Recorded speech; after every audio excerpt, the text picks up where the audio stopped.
All right, cool. We good to go? Mm-hmm. Before we go, you say Tukai like Tukai. It's okay. Thank you. Carry on. All right.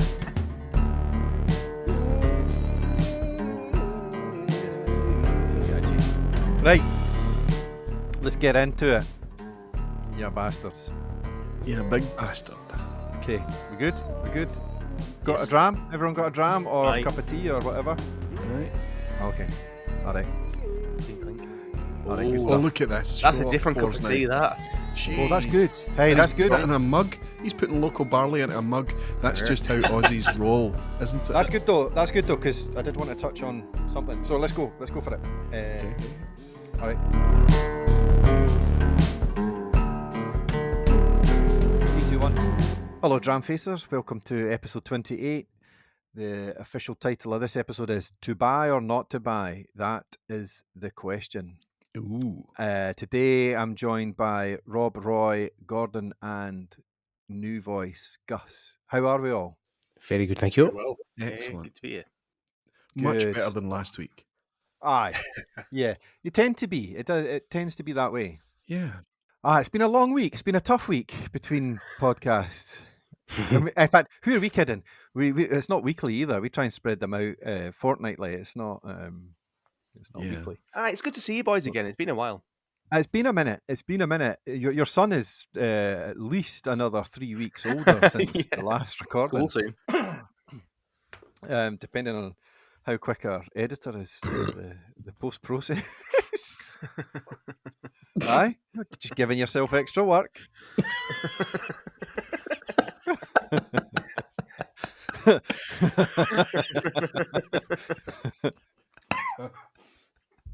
I swear I'd hit the mute button. I hit the mute button to do, No. to do that. Negative. I'm even blushing Nice now. try. I'm a 54-year-old man blushing like that. Aye. For a burp. I'm so sorry. I'm so sorry. I'm pretty sure there's more. You've done more in your life that merited a blush than a burp. Oh my goodness. Where's the mute on this? Don't use the mic. You use the widget on the screen. It's visual as well. Oh my goodness. What a red face. So sorry. So sorry.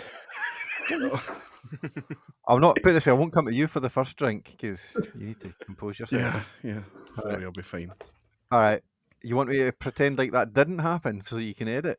Never. No. You need to... Yeah, just at least give me the choice to edit. Where did we go? I was about to go round table.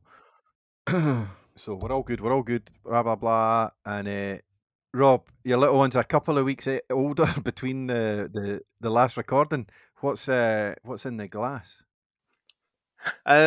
So based off last week's, 2 weeks ago, 3 weeks ago, however long it's been, I've gone for what some thought were a challenging dram when they first got it. A big sulfur bomb.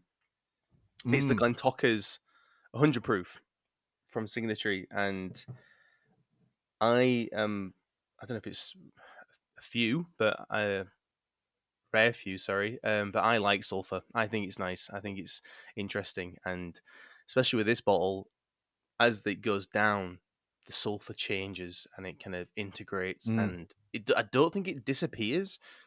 It just becomes a part of it more. It doesn't. Again, I wouldn't say it's even like more balanced. It's just integrated, and it's delicious. I'm a big fan of Glentockers. I normally go for them with the sherry cask mainly. My preference. I'm trying to kind of experiment more with the brand and find more expressions, but this one at the minute is up there. And at the price, I'm considering buying a second, which is a rare thing for me. Wow. I'm pretty sure Gus could tell you why it's changing through its life. Yeah. Well, I was going to ask, what kind of sulfur is it, Rob? How would you classify it? So it's kind of that classic matchstick. Okay. Yeah, kind of birthday candles, kind of like matchstick candle. Yeah. So not eggs and farts. No, definitely not. No.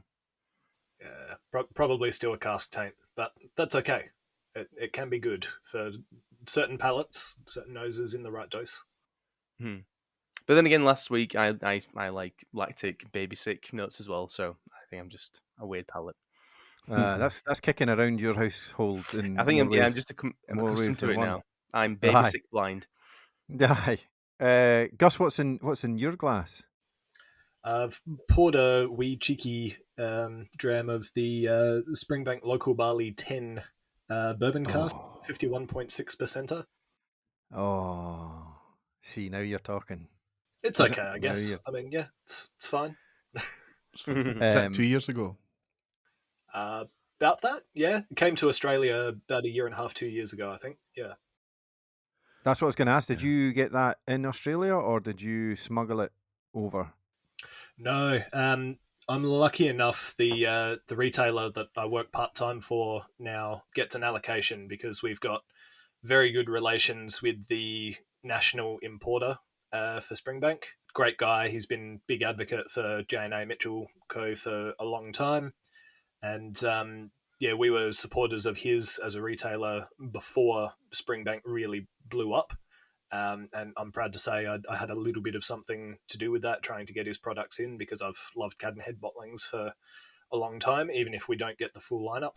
So yeah, I'm in a very privileged position to be able to get access to some from time to time. Nice. Superb. And Superb. and how much did you have to pay when it got to Australia? So I paid wholesale for it. So again, very lucky. But at wholesale, I think it was 210 Australian, which works out to be 105 ish Yeah, that's pounds. exactly the same here. But that's wholesale. So what would a punter have to pay a theoretical punter at your retail outlet? If they bought it from the store that I do some work at, we tend to go on a ballot slash.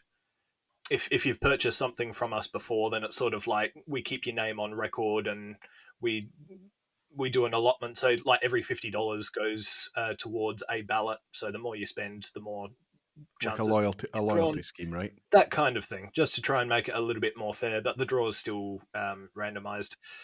Uh, Probably looking more around the 350 sort of range, I think. But if you were to try and just buy it off an online retailer that put stock up because they somehow got an allocation, you'd be looking 600 to 800 pretty comfortably. Whoa.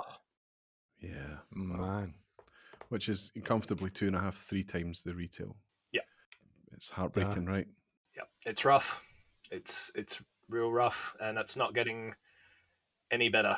I won't out myself too much with some of the opinions because it's very easily targetable, but it's definitely one of the topics that turns my stomach. Mm. Yeah, it's understandable too. It's understandable too. Yeah. Oh, I often say to people, add up how much you would spend on getting whatever amount of bottles and then just pay for a flight and come over to Scotland and Yeah. bring an empty case. I don't know what it's like coming back, but yeah, I feel you. Gordo, what's in the glass? Well, this week I have decided to go for a distillery that I've really begun to appreciate, where before I had neglected them. They're local to the big man. It's Glasgow Distillery. And I've got a wee sample here from Ur Drummond, and it's a peaty Tokai finish, 53.4%. Oh, one of their specials. Yes. It's a small batch series. I've had experience with their cognac and their Manzanilla recently, and it's lit a spark underneath my interest in Glasgow. I think what they're doing is fantastic. Just from those, and I had a wee kind of sample of their triple distilled core range, 46%, and I tried that last night. And again, I was like, why have I not been onto this by now? I know why, because there was various reasons. Bottle size and, that kind of legacy of high price inaugurals and things. But luckily, I'm now onto it. And I think, having spoken to Seb at the Fife Whisky Festival, I really think they're kind of very much in the resonant frequency of Ardnamurchan in terms of how they do things. And that, for me, is okay. So, yeah, I've got a wee Tokai finish, small batch tonight. And it's so far, first couple of wee sips here, really quite interesting. Buttery, salty caramel, a bit of rubber in there. Yeah, it's really interesting. What was the So- ABV, sorry? 53.4. Okay. So cool for it to happen, right? Because I did a V-pub this week about sleepers, and it was really Yeah. hard for me to define sleepers in the context of the bottles that I have. But I mean, Glasgow Distillery was the ultimate sleeper. Yeah. We're just sitting there churning away, and then something changed. A bit of maturity about the product, a bit of fair pricing, a bit of treating the market and the customer and meeting them halfway and doing the things. It's changing from 50 CL to 70 CL, keeping the price the same. That was a masterstroke, I think.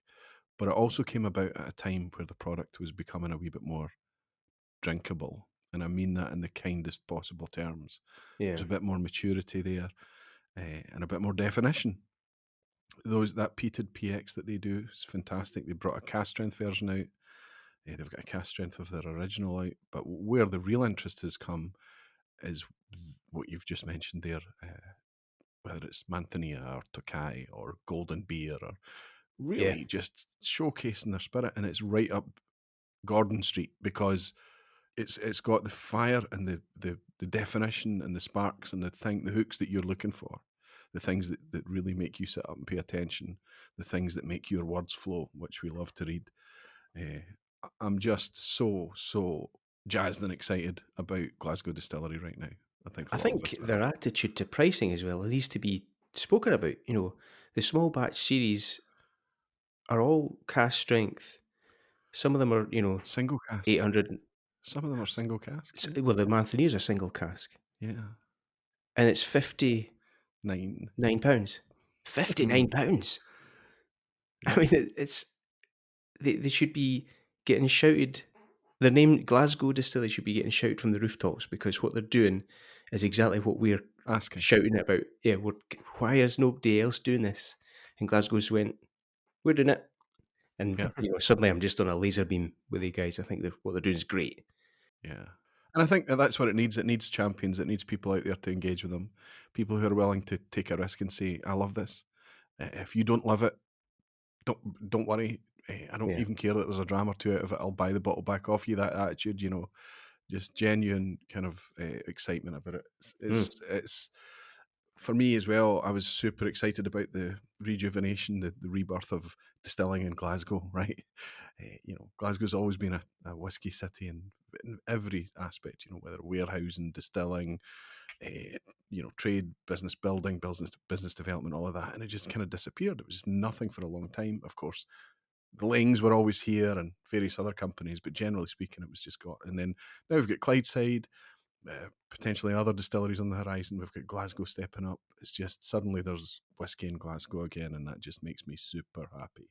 I was going to ask, is there any intel or voice from the brand beyond what the prices are coming out that is going to be what they're about longer term? I say that. Yep, I've got with the intel. caveat. All right, okay, good. I'm not at liberty to say. No, but I've been told things that I'm like, right, okay, that's really much in the right direction. There's talk of lowering prices, not putting prices up.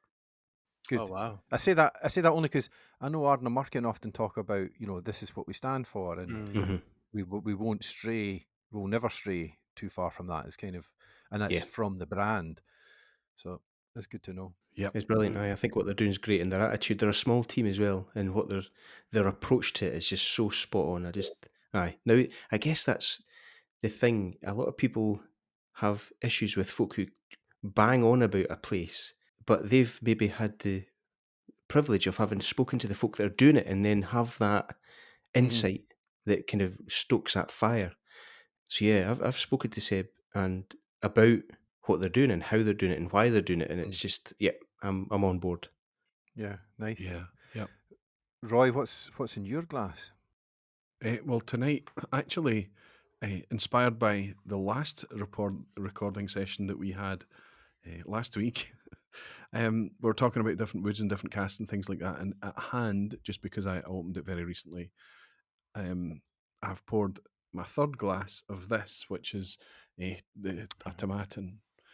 But this tomatin's been around forever. It just kind of sat there. I was just kind of aware of it, and it wasn't until I saw it at a reasonable price. I think it was, what's the wee whiskey shop in Skye, the wee bottle shop on the right-hand side, Gordon? It's called the Misty Bottle. The Misty Bottle, is it? No, it's not it. Is it? Aye.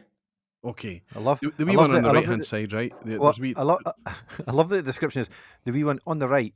It's like- Well, as we're driving north, let's say, fair, no fair. The Misty Bottle. the Misty Bottle, okay. Making me doubt myself. And through the back, they've got a wee beer shop. Yeah. A wee teeny place. Anyway, a year ago on the way up to Rassie, I dropped in and I was certain this is the place I saw it. And I'd nearly picked it up, and I didn't. I don't know. I picked up something else. Anyway, I went back in with my brother when we went there in October, and I had this in my mind's eye. If that's still there, I'm going to pick it up. Gone. No there. Doesn't not existent. Anyway, I finally picked it up on the back of somebody, Graham Mack, in the Barflies page, raving about it, saying he'd replaced it 2 or 3 times. And it's because it's Tomatin 2006 vintage in a Fino cask. So last time we're talking about all these different casks, and they really do have a huge impact on the whiskey, whether or not it's 70%, whatever. But they really do have a huge impact on the whiskey. And what I'm starting to work out is that my vibe is not full on Sherry Oloroso, not full on Pedro Jimenez. I'm loving the kind of Fino, Amontillado, that kind of thing, or a regional variation of that, Manzanilla, as Gordon's already mentioned. Loving that style. And I'm a fan of Tomatin as well. I opened this on the V-Pub, it's a silly thing to do, honestly, a neck pour, first impressions, doing it live. It's I don't know how much value is in it long term, but I've kind of started doing it and maybe continue to do it. But I am telling you right now, this has gone beyond that PX distillery exclusive, Gregor. It's so unique. Wow. After 3 pours. Utterly unique. 3 pours. Yeah. Wow. It is. There's nothing like this. If you were to come to me and say, "Oh, I can't find it where I am. What else can you offer me that's something similar?" or suggest, I don't know where to send somebody for this. It's a beautiful harmony of this style of sherry and Scotch whiskey, and it's just a privilege to be able to sit and sip it. I absolutely. You know what's crazy? I need to find things that I hate and I can be really negative about and say, "Nah, this is bang average or worse." But what really fills my sails in whiskey is the stuff that does this. The thing that makes you excited. You want to step up and you want to shout about it and you want everybody to share it and you want everybody that has the wherewithal or the mind to do it, to go out and enjoy it too. It's much. I don't know if I'm different or if that's normal, but it's much easier to be positive and get excited about something than it is to beat something up. I think I don't know if it's a mindset or a personality trait or something, but probably. And yet 90% of the comments in anywhere are often spurred by negativity. Yeah. But I trying to think how to frame this. What is it about that Fino finished Tomatin then? Is it that you think you're drawn to and your palate leanings? Like, why are you connecting with it? I think the more you drink whiskey, the more you get into whiskey, the more you're drawn towards subtlety. But you can still appreciate, the bookend stuff, the really extreme things and the big contrasty type styles. But I think the more you get into it, the more you get excited by subtlety, especially when you feel like you can pick that subtlety out. So it's really kind of, you know that. It's you get excited because you're tasting something. So I feel like in this glass, I'm tasting Tomatin. I'm tasting a nice Highland malty spirit. But on top of it, I've got all of these kind of grape notes. Everything is green and yellow. Everything is oily and viscous and really floral and clean and outdoorsy and elegant. And every sip you go back in, it's the type of light whiskey that you hold on your palate for like as long as you can hold it on your palate before you swallow it. It's just very interestingly, and it's another topic altogether. If you go into Whiskey Base and look up the scores for this, bang average. You would not get out of bed to go and find a bottle of this based on the Whiskey Base scores. And that's odd to me. I wonder why that is. I wonder why people are not tasting this and going, this is totally different. This is a very different take on Scotch whisky. I'd maybe share an opinion on that one then. In that regard, I'm trying to think how to articulate it. I think entry point into sherry influence can be a thing as to how much you might enjoy that. Like, so I think I have had that before. I think Scott gave me a sample, or I have had a Fino finished tomatin. I think this is And full maturation. okay. It's not, But I'm props to First Fill Whiskey for his unpacking of what sherry is and explaining all of that, and his YouTube. If you've not watched it and you like sherry, definitely watch it. I think spot on. Yeah. I need to watch more of it so that more sticks into the brain. But what I didn't fully appreciate was the breadth of sherry and how broad the flavors are, right? And essentially sort of dry to richer, sweeter. And Fino is over in the camp I don't associate sherry with. Yes. So therefore, and it is a personal thing, but again, it's what I look for in sherry influence is, what I've grown to like, or the picture I've painted. And it is generalizing. I fully appreciate that, is to say, sherry, I want this. All just to say, my experience with the Fino stuff was the nose promises so much of what I think of as sherry, and then the palate does not connect at all. And I fully understand and I fully appreciate that's because my expectation is it goes X, Y, Z. But for me, the Fino went X, B, C instead of, Yeah. Makes perfect so that sense. was that's just why I didn't vibe with it. And Scott was funny from Tomatin, because I did say to him, I didn't vibe with the Fino, and he said it as well. That's because you're a PX guy or a Oloroso. Am I right in saying that when we think of sherry with whiskey, that's actually the smallest percentage of the types of sherry kind of align with those flavors? The majority of them are using that lighter style, like the like white wine rather than red wine, so to speak. Oh, you mean sherry produced? Well, yeah, because obviously when I think of sherry and whiskey, I think of like the darker colors like Pedro Jimenez and Oloroso, but obviously like Fino and Palo Cortado, they're quite light, Yeah. light drinks, and obviously I don't know if Palo. Yeah. So it's interesting that I don't know. I don't know. I can answer you, buddy, because I remember going into a bodega when I was over in Spain to buy some sherry for my wife and I. And the guy was surprised that we didn't have a bottle of our own, an empty vessel. They're filling straight from cask into your bottle. And I know that Lynn loves Pedro Jimenez, the sweet, thick sherry. And I was after something that I could sip out in the sunshine, right? So I was what the locals were sipping.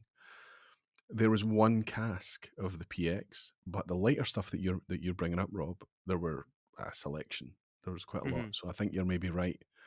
I don't remember if Oloroso was an option, but No, I just think we it's the we point I bought. was trying to make. Sorry, is I think it's interesting that when we think sherry, we think of the dark, rich, We think of really Oloroso and full-bodied dark drinks, but mahogany, then and but then I think again, I know there's. I remember thinking back to that video.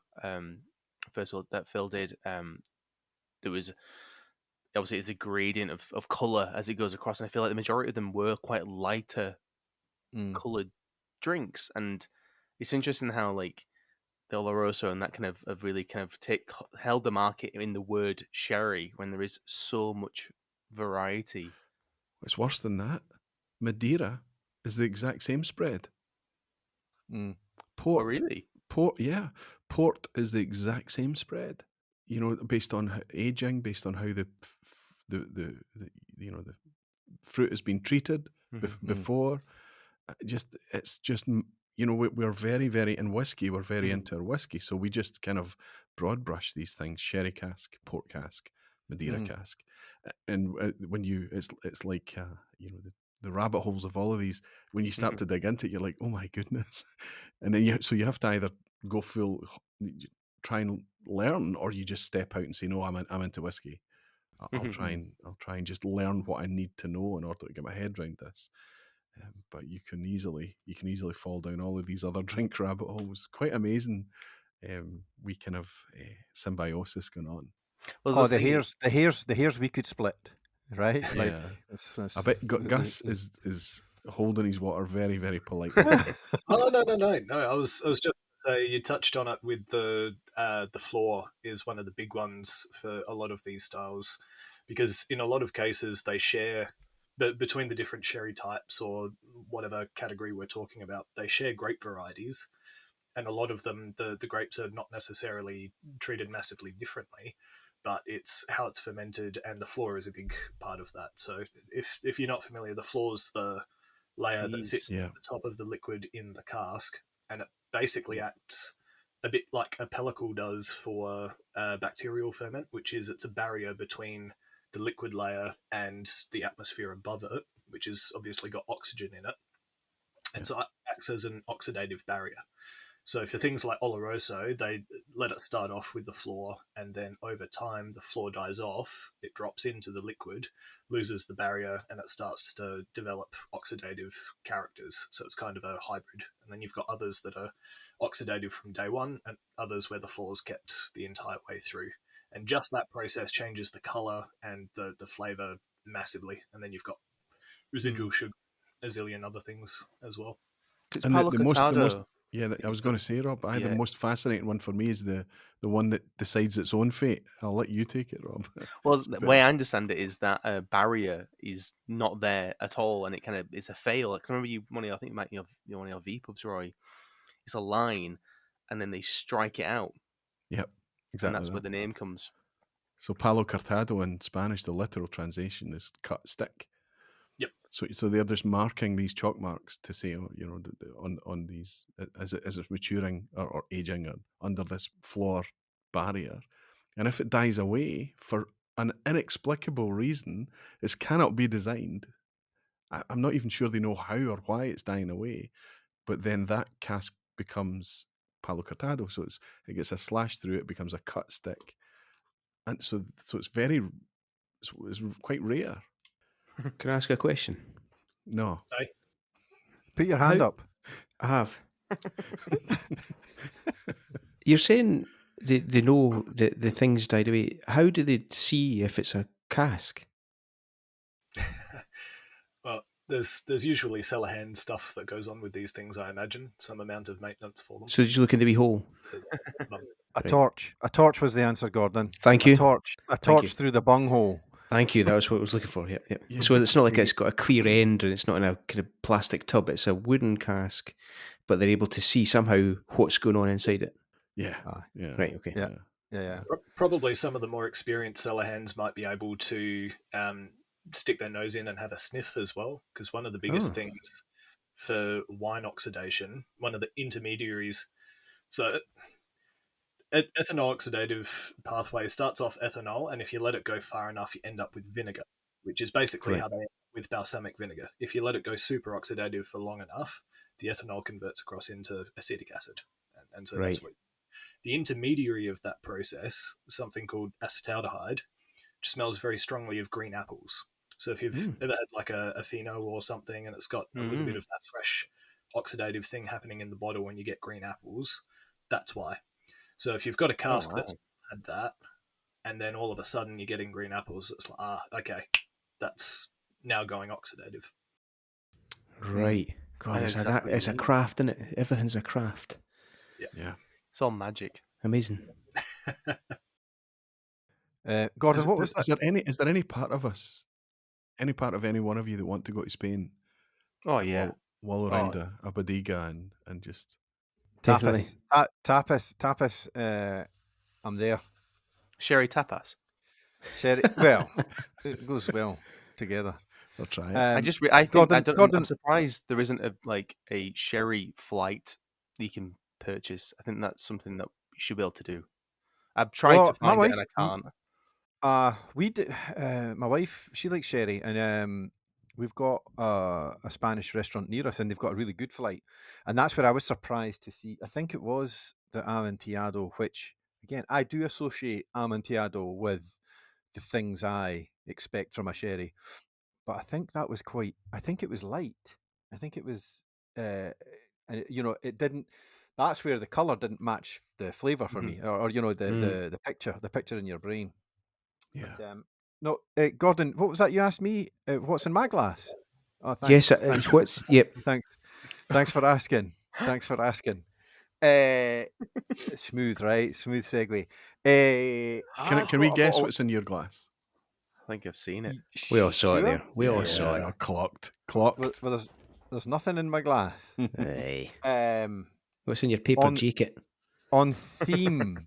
I wanted. Well, I say on theme. The last few, I've opened a new bottle, and I thought I would open a new bottle, but it's also on theme, and it rounds out a conversation that we had in the last recording sessions prior, where we were talking about the Bruichladdich 18, and Hmm. I waxed lyrical a little bit, or rather, I was riffing off of Wally waxing lyrical about it, and how good it was. I think. Anyway, I had FOMO, and I gave in, and I broke. Did it I break a bottle broke. ban? Yeah. Oh wow! It broke. It broke a bottle ban. It's the shortest bottle ban I've managed. Um, so I'm going to open it as we go. I will say this: I loved the sheath, the cardboard sheath. It's a little bugger to open the first time. Thereafter, it's fine, but it was a pain. But it's quite a nice tactile thing, isn't it? I love it. I love So it. it's not. My worry is it's going to be prone to be damaged because it's paper, right? And it's It like a is tab the system, edge. isn't it? Yeah, it's probably going to last the life of the bottle, but no more. Right. Not that you would want it after that, but Don't you think that's a bit strange? Just thinking, you got to watch out for any dreeps. say again. Well, given that Bruichladdich are all about eco and they're all about cutting down extraneous packaging, I'm not on board with the paper sheath. Hmm. Is that not for transportation though? It would be at risk. Well, Surely. why don't they do that for their classic laddie or their beer barleys or their? Well, we don't know what they're going to do yet for those. Well, Well, I mean, could it not get a bit soggy with a few dreeps? I mean, we're the fun bunch today, aren't we? well, I don't know. I just feel like I need to counter this kind of love for this paper sheath when they've made a big stink about getting rid of. I know. I have to, Gordon and Rob, you're right, because I was a wee cynic. I was a wee cynic until I held this in my I was going hands. to say, we don't have the bottle, so. Aye, true. Now that I've got it, I realise that it's quite tactile. There's a nice feel to it. You pop in this wee tab backwards and forwards, the way it locks on. It's quite cool. And you just feel that it's just kind of protected. It's the only bottle in this entire room that's still in its original packaging. That tells you how much I like it. Everything else, the tubes, the cartons, everything is just tossed. Hmm. I ken all that. I ken it. It's all tactile loveliness. But at the end of the day, they have taken some pulp, they've fabricated that, they've sent it around the world, and so you're going to have to recycle that. And But for somebody who a wee bit of water on that is going to dissolve into a tablespoon. Yeah, of it's still just nothing. paper, isn't it? It's nothing. I get what you're saying, Yeah, I like but what you're saying. it's still more than nothing. Yes, that's right. Just saying. I'm just putting it out there. I just feel like I need to be the balancing devil's voice. advocate. There's been more cost incurred here Yes. with them changing the bottle for the 18-year-old. Oh, all right. This is a slightly different bottle design. It looks more or less the same shape, but it's slightly taller, slightly slimmer. And they've obviously gone for the glass stopper. And this massive, massive, massive big label, right? So I love the clear bottles from Bruichladdich. This is a infinity worthy bottle, I think. yeah, I have to agree, especially when the label's off it, right? Yeah, and you can see in. But What do you think of liquid, Gregor? I've just had a first, and again, neck pour, 18-year-old. What is it? Ralphie says a minute in the glass for every year, so we're breaking that rule. But it's good. It's good. maybe I thought it might be richer at 18. I don't know. But no, it's good so far. Again, I've only had one sip. Mm. But it was more to spark the conversation around buying habits. And it kind of spurred off I can't remember which episode it was now, but it was a splinter.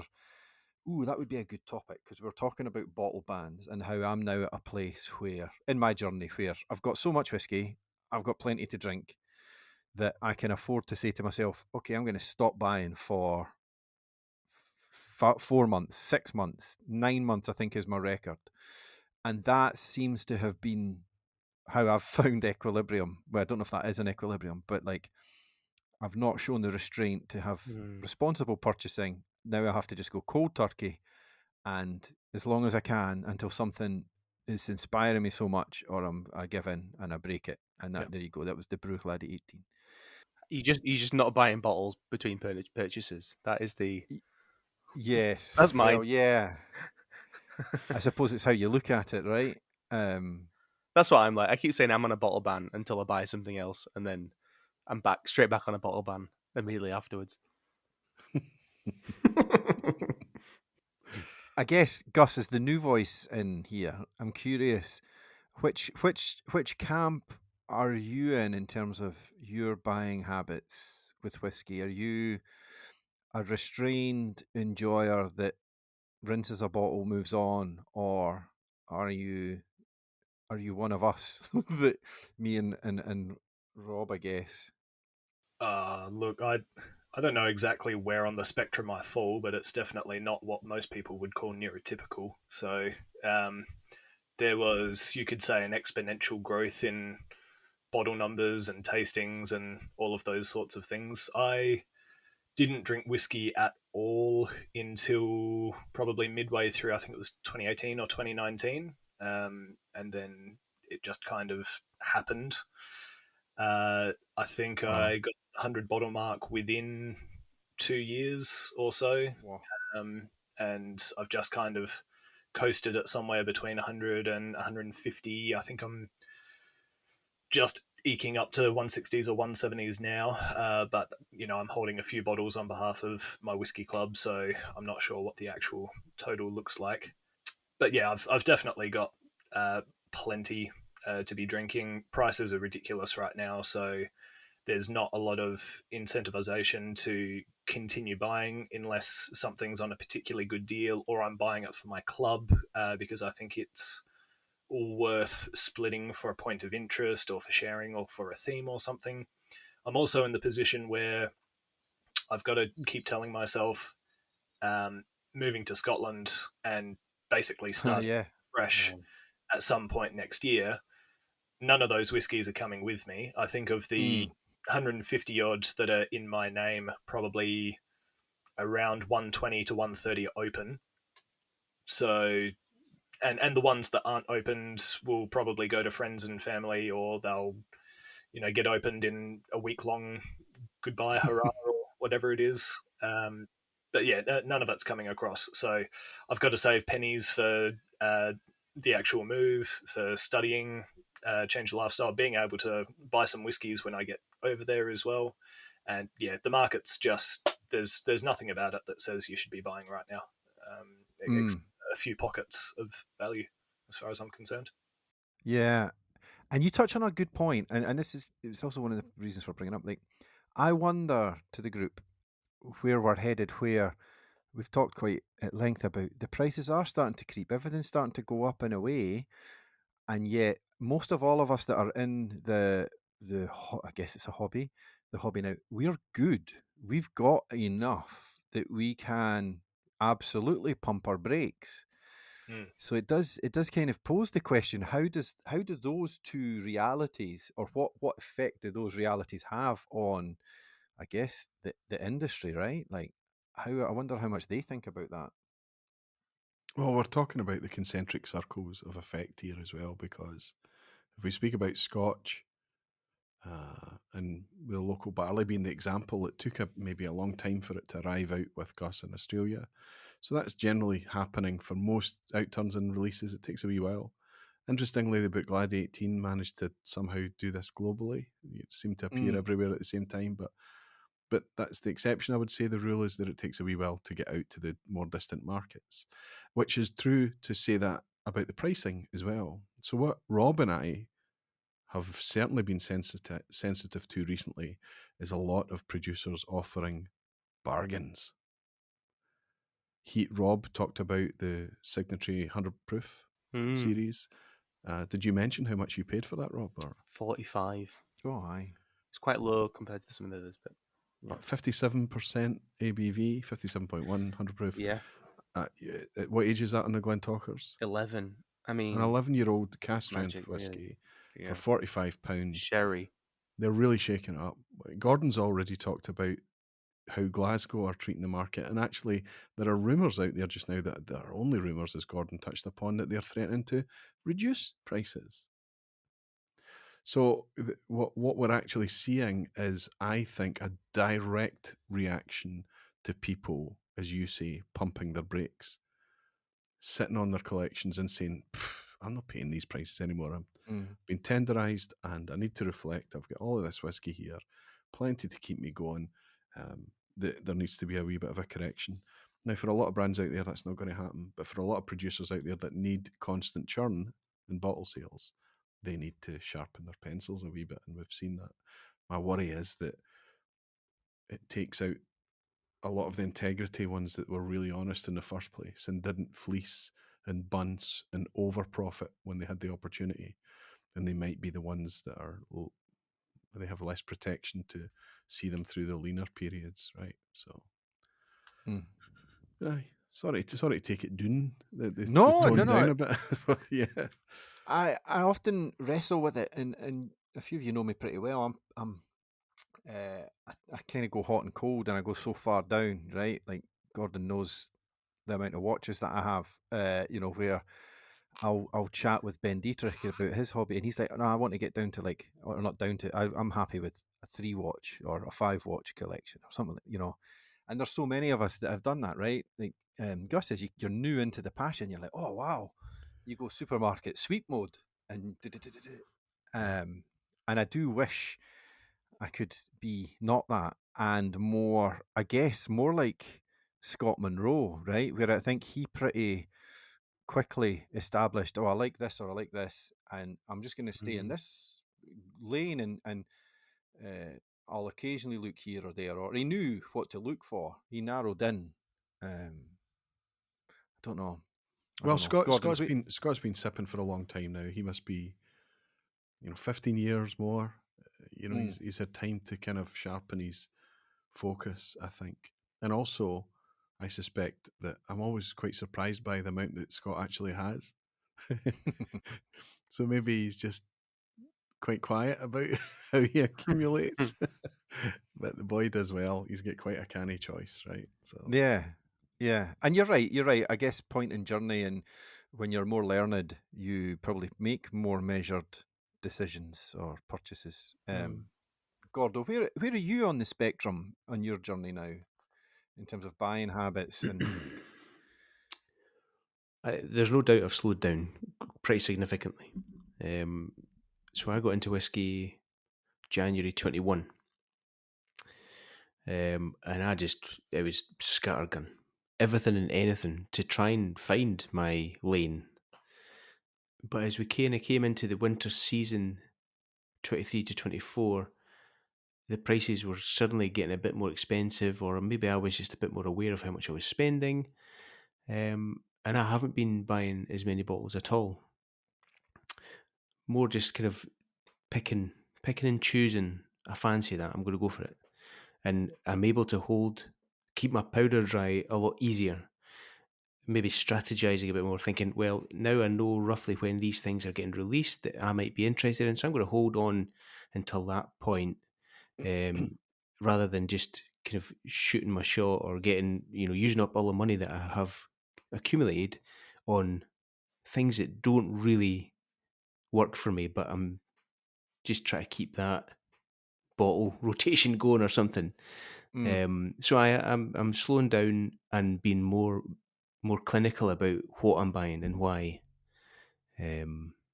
But it's not to say that if I do hit on a strain like Glasgow, I'm not then like, right, okay, and we go, boys. I'm just going to, Aye. elbow my way in here and see what's what. But I'm certainly not Especially when you going. feel you're getting quite good value out of it as well, right? So Yeah, yeah. It's as I increase in age, I'm becoming really intolerant about a lot of things and spending a lot of money on whiskey that then doesn't give me what I expect to. Is becoming a real problem. Mm-hmm. yes, And I'm becoming a bit more fed up with myself. That you get a grip of yourself. You need to not be just wildly, blindly going and saying, "I'm going to just try that." You need to be a bit more professional about it and say, "What does this actually do? What's the cask? Mm. What's the Mm-hmm. ABV? What's the maturation? Is it being finished?" Um, has any of my pals who love this as much as I do been talking about it too? Mm. I, You know, yep. There's I've got a lot more knowledge. I guess that's what it comes down to. I'm just a bit more experienced to know that you can't just be spending money on random bottles because you'll probably get a Mm. dud. You have to be a bit Mm. more careful about it. yeah, As well as knowing the release schedules and things that from my favoured distillers, just holding on and just making sure that Yeah. I'm using my money the right way rather than just the exploratory way. Yeah. I've done that. Being less impulsive, I think, is a Yeah. biggie. yeah, And I think I talked once before about like the massive difference it made when I would have when I put my cabinet together and you could see your bottles, right? Like I think we're pretty guilty of buying bottles and then you store it away and it's as yeah. well as gone. You don't know you've got it. That was a big moment. And then you touched on a point, Gordon, that I think is super valid, which is, and I think you can only do this once you've done the wrong thing and chased so much. Hmm. Once you start to let stuff go and not jump on it, right? And I realize the lunacy of talking about that as I've just chased a Bruichladdich 18. Yeah. But similarly, there was 4 or 5 other whiskies through those months that I went, nope, nope, nope. Mm-hmm. So Yeah. just to say that I think there's a lot to be said for exercising that muscle of no, there's going to be more. And Yes. Roy, you often say there's always going to be the next thing. There's always going to be more whiskey, and it is a big one. That for me is a big revelation when you start to let some of it go. And of course, for every 10 you let go, you might hear from a friend that goes, "Oh, that one, this you missed that. You should have got that." But I think it Mhm. helps to let them go. Yeah. That's a really Uh, nice way of putting it. Yeah, I never really thought about it that way before. You don't want to And miss the knowing, FOMO. yeah, and knowing, but it's FOMO, but it's also knowing. Well, there's going to Yeah, be another thing. There'll be something else. It's yeah. trusting that you're not going to miss out on it forever because there will be something that comes up Mm-hmm. soon enough that will work for you. Yeah. Mm. And it's FOMO is a huge impulsive human trait, isn't it? You want to be part of that, the zeitgeist and be in it and experience it on the razor's edge as it's popular, and not be late to the party. But at the same time, I quite like being late to parties. fashionably late. And I And think that sometimes people forget something that's big about whiskey, about any passion that you have. Somebody once asked me, "Do you think you're buying more whiskey than you can actually physically consume?" And I said, "For as long as I've been passionate about whiskey, that's been true. Mm. Absolutely, it's been true." And they were like, "Well, that doesn't make sense." Now, they didn't have 2 or 3 guitars hanging on the wall over their right shoulder like you do, Gordon. But a correct response to that would be you're seeing this through a different lens. You can only play one guitar at a time. Do Well, you Mm. you have more guitars than you can use at any one point in time. But the way I got out of that was to talk about shoes. So mm, how many pairs of shoes do you have? And it's shoes for every occasion, and you can only wear one at a time, and it's all appropriate. It's based on the mood and the environment and all these things. But sometimes you've got a certain kind of shoes that you wear at a certain environment. You've got a brown pair, a black pair, a red pair, a white pair. It's just don't think of whiskey like a consumable. It's not a sandwich. Whiskey is something that we'd love to just explore and wallow in, and so to overaccumulate. Gregor said the word hobby. He's right. To Mm-hmm. overaccumulate is part of it. However, if you overaccumulate to the point that you're unable to afford other things, or or Like if you're food? yes, if you can't have a sandwich because of your whiskey, There's then calories in whiskey. I mean, it is a problem. But we have to. I think it is a passion. It's a hobby, and I think whiskey is good at teaching us how to treat alcohol in a different way. It's not just it's not consumption, purely consumption, and I think we have to give ourselves a wee bit of a break.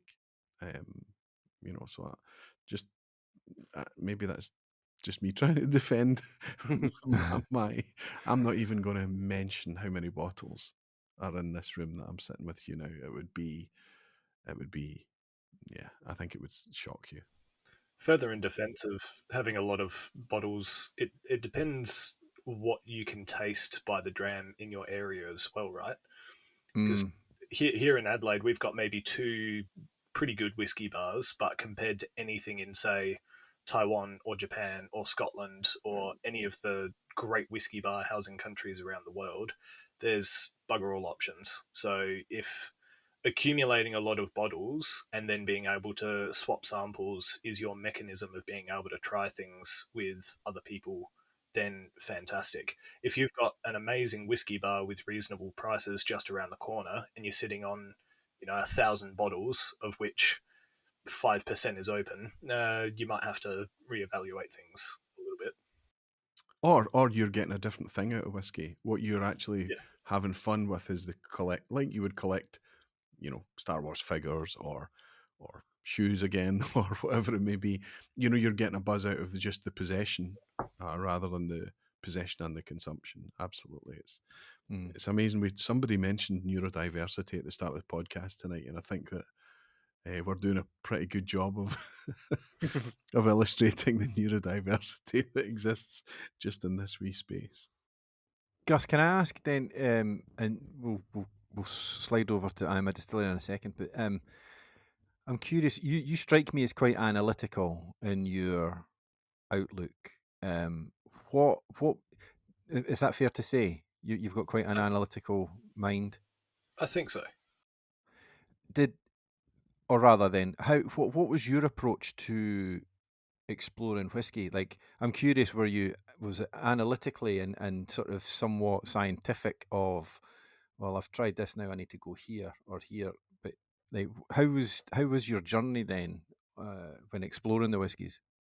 A bit of both. There's always an analytic leaning, but data doesn't mean anything raw until you can begin to contextualize it, until you can begin to develop patterns and see patterns and find some kind of function that connects things. So the beginning is always going to be a little bit random because you've just got to put some data Mm. points on a page.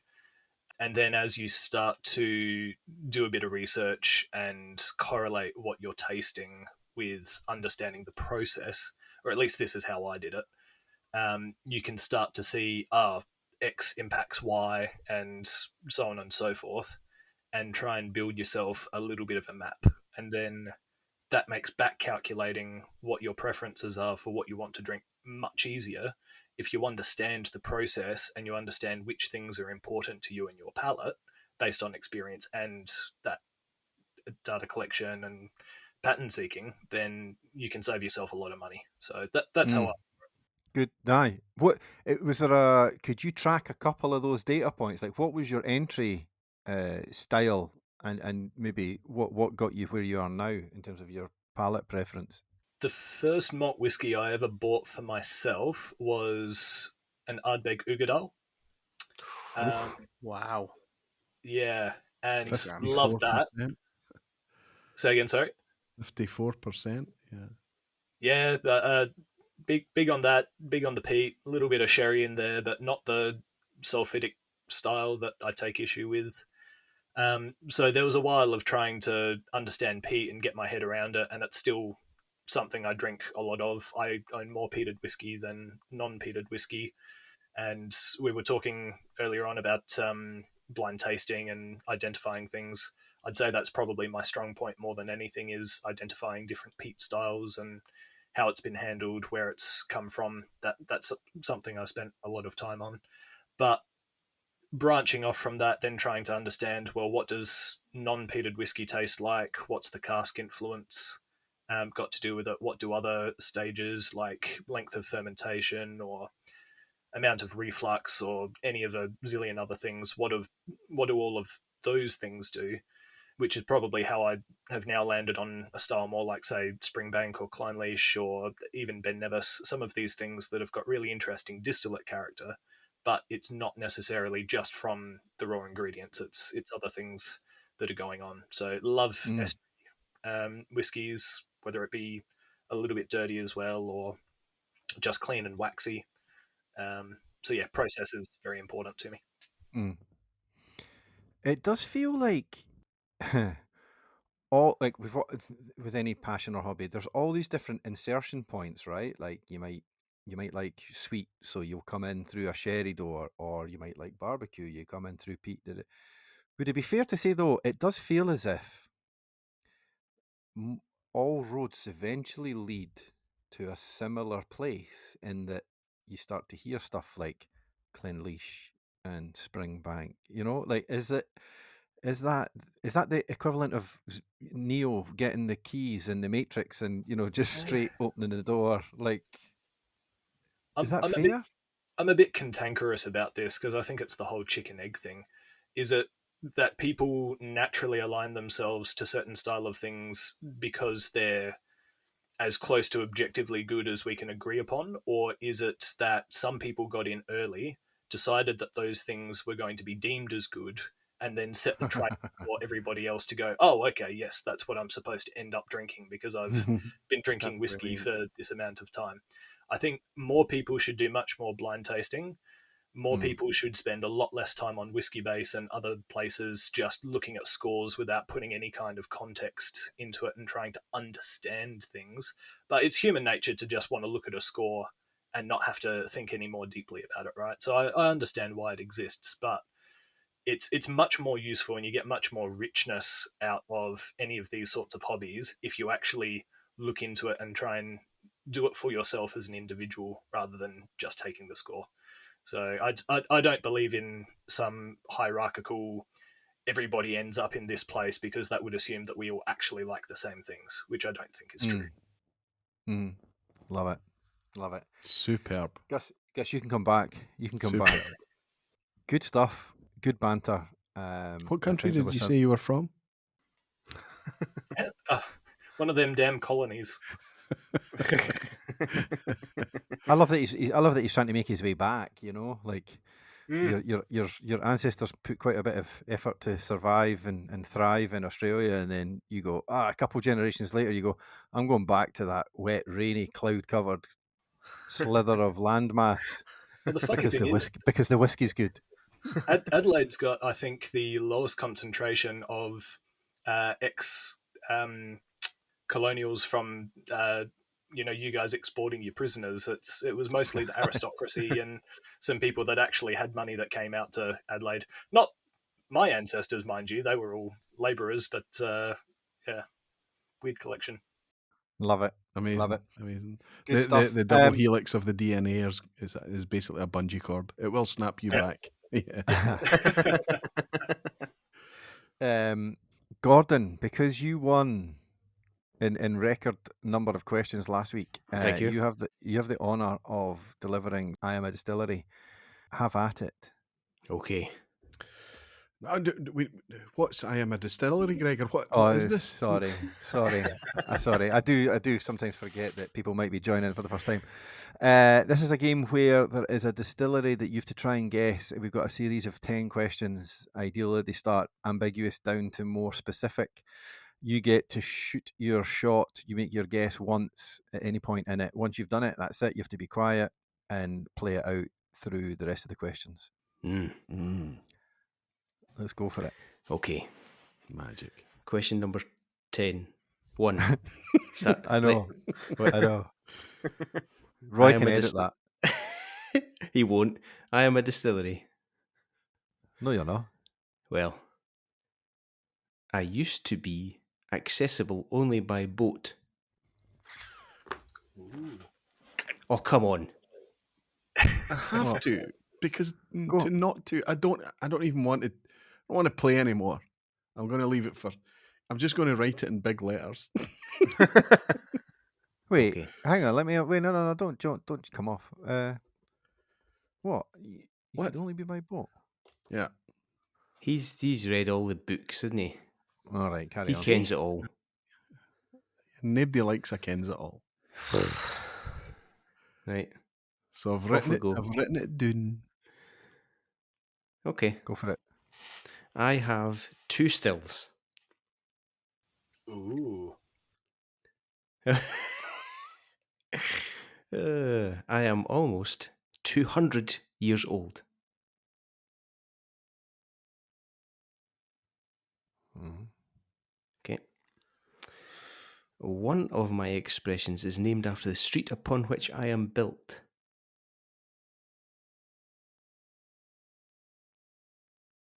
One of my what? Sorry. Expressions. Oh, expressions.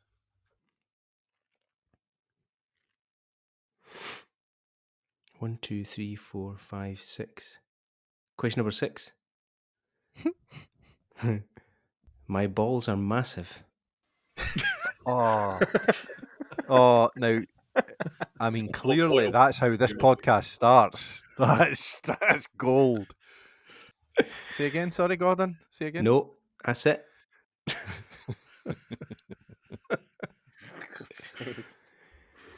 Question number 7. A loch 7 kilometres away feeds my hydration requirements. I don't know why that's funny, Rob. It's a very convoluted word. It just tickled me. Very convoluted way of saying it. What, his balls? 1, 2, 3, 4, 5, 6, 7, 8. Question number 8. Despite my age, you wouldn't call me old. Roy's just sat there like smug as you Aye. like. Question number 2. Bat out of the park. Aye. Question number 9. My name rhymes with Smaltney. Pulteney. No, I said it. Roy, what did you write? Roy, what did you write down, Roy? Well, there's a story to that. Aye. Well, there's. I got it before the balls. Let me say that. I only got it based on the road name. So when I was first built, I was only accessible by boat. I wrote down Bunnahabhain. Oh, did you? Yeah. So if I'd have shot my shot, I'd have been sitting here with a red face. So Well, you were celebrating. I was What? celebrating. Let No, the but record I be known. celebrated Wait, very. does this because mean I won? This means I I said won. Pulteney first. Oh no, you were right. You were writing that as you were speaking. I saw you. No. I got it. I got it based on the name of the road, and then everything else just was nice. Well, the loch He water didn't say one, it. the water source one was Yeah. a strange one. I But don't come know on, about hats this off to rule. Gordon. Aye. My name. He said my name will never be old or something, right?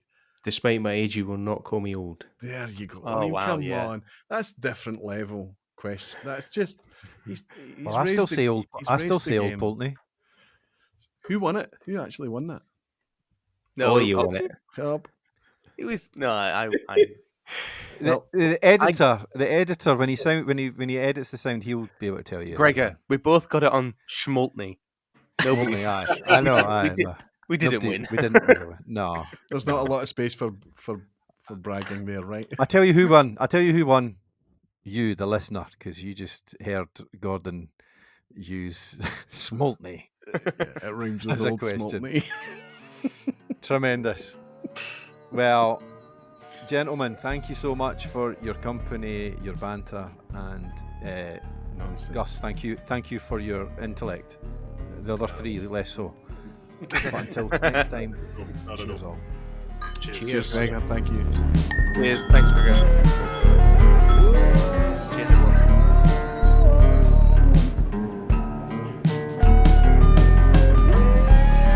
You're gonna have some editing on that one, Roy. Certainly, I've got some burps to edit out. Aye. 10 out of 10.